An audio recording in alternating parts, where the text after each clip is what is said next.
हा संसदीय शब्द आहे, त्यामध्ये असंसदीय वक्तव्य नाही. च्या आईला हा संसदीय शब्द आहे. तुम्ही का असा अर्थ काढत आहात? तुम्हाला जर संजय राऊत यांचे सर्व शब्द संसदीय वाटत असतील तर हा एक संसदीय शब्द आहे. त्यांच्या हिंदुत्वाचा ताबा राहुल गांधी यांनी घेतला आहे. अनेक वर्षापासून गर्वसे कहे हिंदू हे असे ऐकायची सवय होती, ती राहुल गांधी यांच्या सभेनंतर राहिली नाही.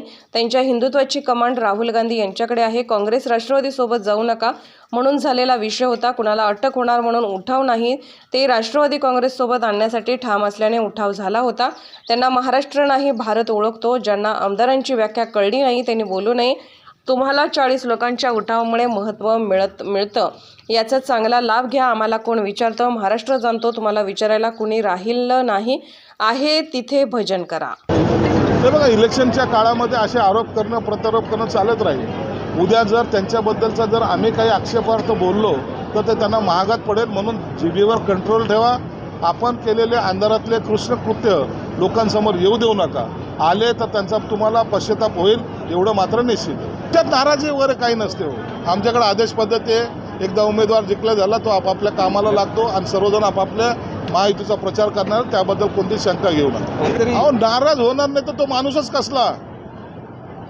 तुमच्यामध्ये नाराजगी हा शब्द नसेलच. जर त्याला बोलताच येत नसेल तर त्याला सुद्धा काही काउंट केलं जात नाही. प्रत्येकाने आपलं मत व्यक्त केलं पाहिजे, हा त्याचा अधिकार असतो आणि त्याला कुणाशी काही विरोध असायचं काही कारण नाही. सगळेजण मिळून काम करूया. सबका भला होगा, कोई किसी की चिंता मत करो.